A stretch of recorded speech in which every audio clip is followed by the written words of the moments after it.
South India shopping mall kilo sale అభిమానుల కోరికపై శ్రావణంలో కూడా ఆషాఢం ధరలకి.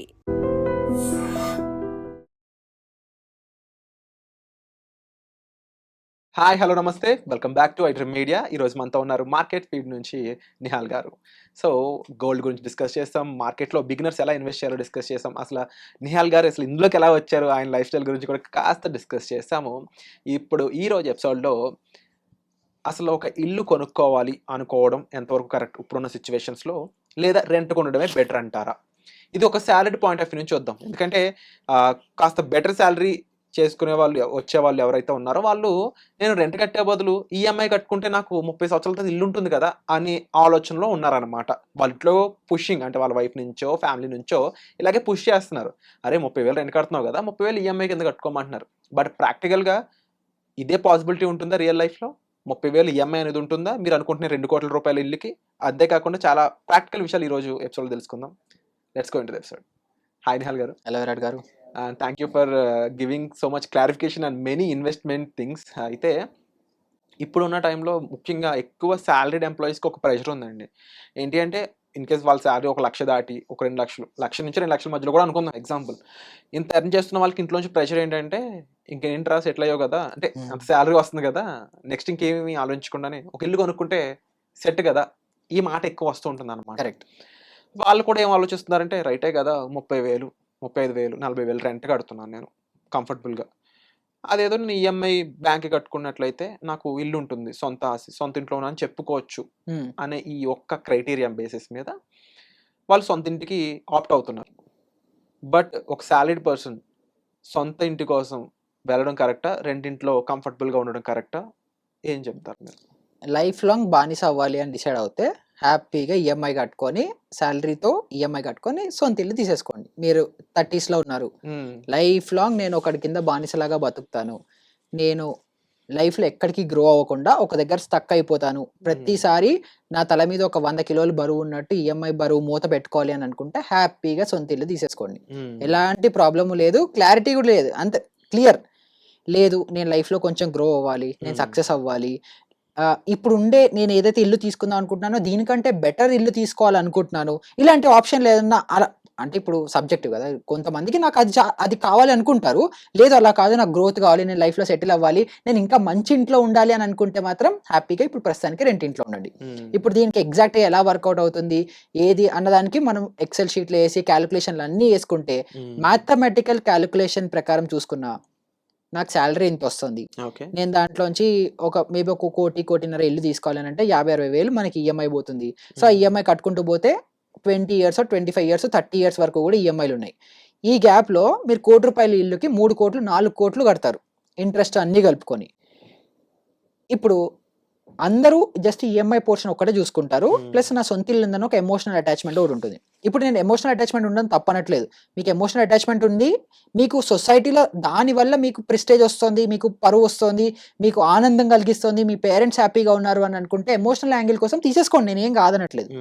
కానీ ఎవరైతే నాలాగా ప్రాక్టికల్గా లాజికల్గా మాట్లాడతారో, అలా చూడాలనుకుంటున్నారో వాళ్ళకి రెంట్ ఇల్లు బెటర్. ఎందుకంటే ఫస్ట్ 50,000-60,000 ఈఎంఐలో పోతుంది, ఎవ్రీ మంత్ ఇంటికి మెయింటెనెన్స్ పోతుంది, ఎవ్రీ ఇయర్ ప్రాపర్టీ ట్యాక్స్ పోతుంది, రిపేర్లు వస్తుంటాయి. ఇప్పుడు ఫస్ట్ 5 years ఇంటికి ఏం అవ్వకపోవచ్చు, కానీ ఆఫ్టర్ 5 years నల్లాలు పోతూ ఉంటాయి, పెయింట్లు మార్చుకుంటూ ఉండాలి, ఇవన్నీ అవుతుంటాయి, రికరింగ్ ఎక్స్పెన్స్లు భయంకరంగా అవుతూ ఉంటాయి ఇంటికి.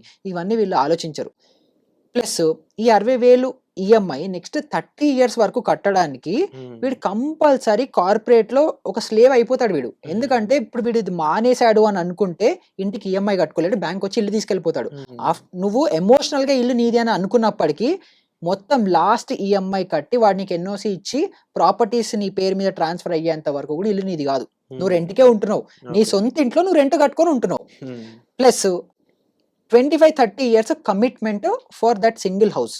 అదే ఇంట్లో అదే ఏరియాలో నెక్స్ట్ రేపు పొద్దున ఇంకొక ఏరియా గ్రో అవ్వచ్చు. ఇప్పుడు మేబీ అంతే, ఇప్పుడు మనకి హైదరాబాద్లో ట్రెండ్ నడుస్తుంది, నానక్రమ్ కూడా నడుస్తుంది, కోకాపేట నడుస్తుంది, ఇవన్నీ నడుస్తున్నాయి. రేపు పొద్దున మేబీ ఇంకో సైడ్ షిఫ్ట్ అవ్వచ్చు, అప్పుడు నీకు ఫోమో స్టార్ట్ అవుతుంది, అప్పుడు నేను సిటీలో బ్యాక్వర్డ్ సిటీలో ఉంటున్నా అన్న ఫీలింగ్ నీకు కలుగుతుంది. సో ఇలాంటివన్నీ కలగద్దు. 30 yearsలో నువ్వు ఇంకా గ్రో అవ్వలేదు, నీ ఫ్యామిలీయే సెటిల్ అవ్వలేదు, నీ పిల్లలు ఎక్కడ చదువుకుంటారో తెలియదు, ఎక్కడ అవుతారో తెలియదు, నువ్వే హైదరాబాద్ నుంచి బెంగళూరు షిఫ్ట్ అవ్వచ్చు, లేకపోతే ముంబై పోవచ్చు, ఢిల్లీ పోవచ్చు, ఎక్కడికైనా పోవచ్చు, ఆప్షన్స్ చాలా ఉన్నాయి. సో ఇప్పుడు నువ్వు యాజ్ అ రెస్పాన్సిబుల్ పర్సన్గా ఏం చేయాలంటే 60,000 అఫోర్డబిలిటీ ఉంది కదా, గుడ్. నువ్వు 30,000-40,000 పెట్టి రెంట్ ఇంట్లో ఉండు, మంచి లొకాలిటీలో ఉండు. నువ్వు ఉండే ఇంటికంటే బెటర్ ఇంట్లో ఉంటావు, 100% గ్యారంటీ నాది. అదే అమౌంట్. మిగిలిన అమౌంట్ ఏదైతే ఉంటుందో, నేను ఇందాక చెప్పినట్టు మార్కెట్లో ఎస్ఐపీలు చేసుకుంటూ ఉండి ఆఫ్టర్ 25 ఇయర్స్, ఆఫ్టర్ 30 ఇయర్స్ నువ్వు ఏదైతే టైం ఫ్రేమ్ అనుకుంటున్నావు అప్పుడు చూసుకున్నా, ఇప్పుడు ఈ ఇంటికి నువ్వు ఎంతైతే విత్ ఇంట్రెస్ట్ కలిపి ₹1,00,00,000 ఇల్లుకి 3-4 కోట్లు కడుతున్నావో, నీ ఎస్ఐపి అమౌంట్ ఇంకా ఎక్కువ అవుతుంది. అప్పుడు నువ్వు ఆ టైంలో అప్పుడు నీ పరిస్థితిని బట్టి, నీ పిల్లలు పెద్దగైన బట్టి, నీకు క్లారిటీ వచ్చిన తర్వాత నీకు ఎలాంటి ఇల్లు కావాలో అప్పుడు నువ్వు కాంక్రీట్‌గా, సాలిడ్‌గా, పర్మనెంట్‌గా ఒక ఇల్లు తీసుకొచ్చి నీకు రిటైర్మెంట్‌కి కూడా ఒక పీస్ ఆఫ్ మైండ్ ఉంటుంది. ఇప్పుడు నేను చూస్తున్నాను చాలా మటుకు నా ఫ్రెండ్ సర్కిల్‌లోనే అవ్వచ్చు, 30స్‌లో ఉండేవాళ్ళు ఇల్లులు తీసుకొని వాళ్ళు తీసుకుంటున్నారు. వాళ్ళు రిటైర్ 30 ఏళ్ల తర్వాత అవుతారు. అప్పటికి ఈ ఏరియా ఏమవుతుందో కూడా తెలీదు. వాళ్ళు ఇక్కడ ఉంటారో కూడా తెలీదు. అంత మెంటల్ స్ట్రెస్ ఎందుకు? హ్యాపీగా, లాజికల్‌గా ఆలోచించాలి అనుకుంటే, నా ఒపీనియన్ తీసుకుంటే గనుక హ్యాపీగా రెంట్ ఇంట్లో ఉండండి. ఇల్లులు కూడా మారుతూ ఉండండి. కావాలంటే ఎవ్రీ 3-4 ఇయర్స్‌కి మారిపోండి. ఏరియా మారుతుంటుంది, జనాలు మారుతుంటారు, సిటీ మారుతుంటుంది. ఎక్స్‌ప్లోర్ చేయండి. మీకు రిస్క్ అపిటైట్ ఎక్కువ ఉంటుంది. నేను కావాలనుకుంటే ఇప్పుడు నేను జాబ్ మానేసి ఇంకో బిజినెస్‌కి స్విచ్ అయ్యే రిస్క్ అపిటైట్ నాకు రెంట్ ఇల్లు ఇస్తుంది. కానీ నేను సొంత ఇంట్లో ఉంటే అవన్నీ ఉండదు. అదొక ఎమోషనల్‌గా మంచిగా ఒక ఫీలింగ్ ఉన్నప్పటికీ కూడా ఫినాన్షియల్‌గా అది బర్డెనే. సో మీరు గనుక అఫోర్డబిలిటీ ఉంది. ఇప్పుడు మీరన్న ఒకవేళ 3-4 లక్షలు నెలకి సంపాదిస్తున్నారని అనుకుంటే అప్పుడు 2 చేసుకోండి. ఒక సొంత ఇల్లు కొనుక్కోండి యాస్ ఎ ఇన్వెస్ట్‌మెంట్‌గా. ఎందుకంటే యూ కెన్ అఫోర్డ్ దట్. లేదు మీరు ఇప్పుడే 1,00,000 సంపాదిస్తున్నారు, 1,50,000 సంపాదిస్తున్నారు అనుకుంటే మీకు ఇంకా పిల్లలు లేరు, వైఫ్ లేదు, ఏమీ లేవు, రెస్పాన్సిబిలిటీస్ లేదు. పేరెంట్స్ పెద్దగా అయిన తర్వాత వాళ్ళ మెడికల్ ఖర్చులు ఎంత వస్తాయో మీకు తెలీదు. మీరు పెద్దగా అవుతుందంటే మీకెంత మెడికల్ ఖర్చులు వస్తాయో మీకు తెలీదు. మీ పిల్లల మెడికల్ ఖర్చులు ఎలా వస్తాయో తెలీదు. వాళ్ళ స్కూల్ ఫీజులు తెలీదు. ఏమీ తెలియకుండా మీరు ఇప్పుడే గనుక అంత కమిట్మెంట్ ఇచ్చేసుకుంటున్నారు అనుకుంటే ఫినాన్షియల్ ట్రాప్‌లో పడి లైఫ్ లాంగ్ మీరు ఆ డెట్ ట్రాప్ నుంచి బయటికి రావడానికి మీరు స్ట్రెస్ తీసుకొని జుట్టు ఊడిపోయి అంతా అయిపోయి మీరు ఎందుకు పనికి రాకుండా పోవడం తప్పితే ఎందుకు ఉపయోగం లేదు. సో నన్ను అడిగితే హ్యాపీగా చాట్ జీపీటీ ఉంది. సేమ్ ఏఐ టూల్స్‌ని వాడండి. నా సాలరీ ఇంత, ఇది ఇంత, ఇది ఇంత. నా పొజిషన్ ఇది. నేను చెయ్యట్లేదంటే చాట్ జీపీటీ చెప్తుంది. అప్పుడు మీరు చెప్పండి. లేదు నాకు ఇల్లు కావాల్సిందే. ఏదేమైనా పర్వాలేదు. ఇప్పుడు అంటే వాళ్ళు వాదింపు కూడా ఎలా ఉంటుందంటే, ఇప్పుడు మీరు ఇన్ని పాయింట్స్ చెప్పినా కూడా ఎండ్ ఆఫ్ ది నేను ఇప్పుడు రెంట్ కట్టుకుంటే 30 సంవత్సరాల వరకు రెంటే కట్టుకోవాలి. బట్ అక్కడ ఈఎంఐ కడితే నాకు ఇల్లు మిగులుతుంది కదా! ఇలాంటి పాయింట్ ఆఫ్ వ్యూలో కూడా ఉంటారు. ఇప్పుడు నేను కూడా అదే చెప్తున్నా కదా! నువ్వు రెంట్ కట్టుకో. ఇప్పుడు ఇక్కడ ఈఎంఐ కట్టుకుంటే నీకు ఇల్లు మిగులుతుంది కదా! ఇక్కడ రెంట్ కట్టుకున్న తర్వాత కూడా మిగిలిన అమౌంట్ ఇన్వెస్ట్ చేయమంటున్నాను కదా! అవునవును. 30 ఏళ్ల తర్వాత ఆ అమౌంట్ తోనే ఇంకో ఇల్లు కొనుక్కోవచ్చు నువ్వు. టెక్నికల్‌గా ఇప్పుడున్న ఇంటికంటే బెటర్ ఇల్లు కొనుక్కోవచ్చు నువ్వు. సో 30 ఏళ్ల తర్వాత నేను ఆప్షన్ ఇస్తున్నా. ఈ 30 ఏళ్ళు కాదు 20 ఏళ్ళు అనుకుందాం. 30 ఏళ్ళు స్టిల్ టూ లాంగ్. 20 ఏళ్ళు నీకు నచ్చిన ఇల్లు 4-5 ఇల్లులు మార్చుకోవచ్చు. డిఫరెంట్ సిటీస్‌లో ఉండొచ్చు. ఆఫ్టర్ 20 ఇయర్స్ ఇప్పుడు నీకు ఉన్న ఇంటికంటే బెటర్ ఇల్లు వస్తుంది అంటే నువ్వు ఏది చూస్ చేసుకుంటావు? మెడ మీద తలకే ఉన్నోడైతే నాకు అదే బెటర్ అనిపిస్తుంది. Better house. ఇంక తర్వాత లేదు మనం స్టిల్ ట్రెడిషనల్ ఫ్యామిలీస్‌లో ఉన్నాము. ఫస్ట్ సాలరీ రాగానే ఒక కారు కొనాలి. కారు కొన్న తర్వాత పెళ్లి చేసుకోవాలి. పెళ్లి చేసుకున్న తర్వాత ఇల్లు కొనాలి. ఇది ఒక స్టాండర్డ్ ఒక ఫ్రేమ్‌వర్క్ సెట్ చేశారు.